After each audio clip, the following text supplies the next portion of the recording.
Those noises upstairs are driving me crazy. It was a normal evening for me alone at my family's home. My parents and sister were away as usual, leaving me alone to clean the house.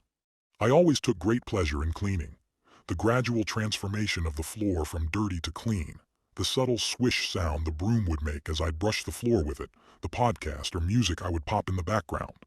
It was as pleasant as it was simple. As I was cleaning the entrance to the house by myself, I noticed noises coming from upstairs. I thought it was just the little birds outside pooping and making noises as they often do. But the noises kept coming, and they started to increase in their volume. I would lie if I said I didn't gulp or shiver a bit as I grabbed a knife just in case and headed upstairs. The dreaded noises kept getting louder and louder. It sounded as if a person was literally stomping his foot up there against the floor. As I kept heading up the stairs, fear has gotten the better of me. As I got back down, the dreaded stomping noises were still there, but I kept my focus on cleaning. When my parents and sister got back home, I chose to not tell them of those noises I heard, as by this point they were gone. I thought to myself as I headed to bed, "Relax, Derek. You're just tired. It's been a long day. You just imagined it. Yeah, you just imagined it." As I'm recalling this story, I can confidently say now, I lied to myself.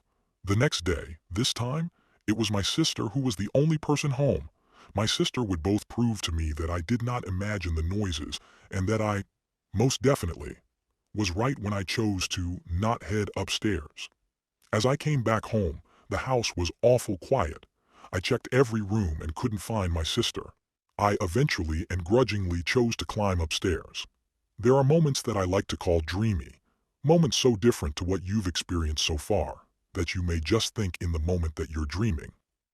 As I got upstairs and found my sister, I started hoping. I started praying to God that this was one of moments. It wasn't. As I stared at the ugly sight of the beheaded corpse of what was my sister, I could only cry and scream to God to end this nightmare. As of the writing of those lines, God has yet to end this nightmare. After what seemed like hours of crying, praying, and vomiting, I ran downstairs.